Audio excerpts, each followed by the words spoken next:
বর্তমান রাজনৈতিক প্রেক্ষাপটের বাংলাদেশের নাইরা রহমান হৃদয় ভাইয়ের কক্সবাজারের ফেকুয়াত এসএসসি ও দাখিল পরীক্ষা 2025 বেসত জিপিএ 5 প্রাপ্ত কৃতি শিক্ষার্থীসকলরে সংবর্ধনা ও ক্রেস্ট প্রদান করছে ফেকুয়া উপজেলা ছাত্রদল।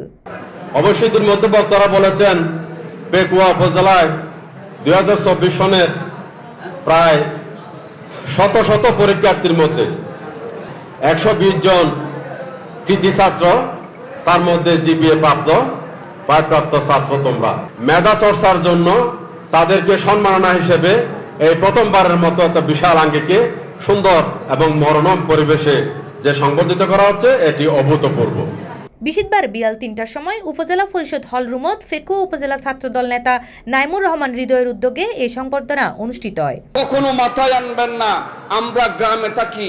এ সময় ফেকুয়া উপজেলার বিভিন্ন প্রতিষ্ঠানত মোট 120 জন জিপিএ 5 প্রাপ্ত কৃতি শিক্ষার্থীদের সংবর্ধনা, ক্রেস্ট প্রদান ও গাছচারা বিতরণ করা হয়।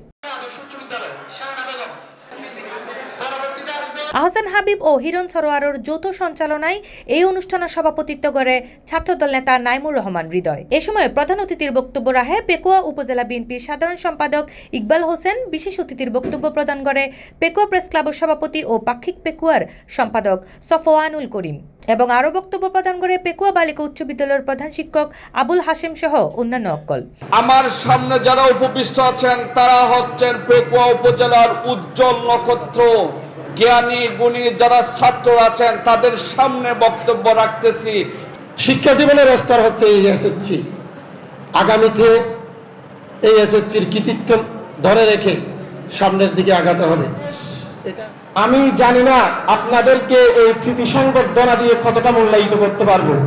এই সময় আরো উপস্থিত আছিলেন ফেকুয়া উপজেলা বিএনপির সাংগঠনিক সম্পাদক ডাক্তার বেলাল হায়দার, উপজেলা কৃষক দলের আহ্বায়ক আবু সিদ্দিক রনি, পেকুয়া উপজেলা স্বেচ্ছাসেবক দলের আহ্বায়ক আহসানুল্লাহ, উপসহকারী কৃষি কর্মকর্তা শামসুদ্দিন, সাংবাদিক আব্দুল্লাহ আনসারী সহ আরো আমন্ত্রিত অতিথিবৃন্দ অকল। করেছি আজকালকার সন্তানরা সেই দুঃখ কষ্ট করে পড়ালেখা করতে চায় না, বাবা মায়ের দুঃখ বুঝতে চায় না।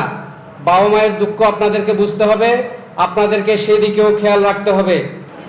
এরকম কৃতি ছাত্রদের সংবর্ধিত করার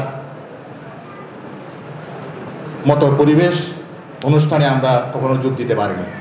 গ্রহণ করতে হবে। C+ TV Chittagong.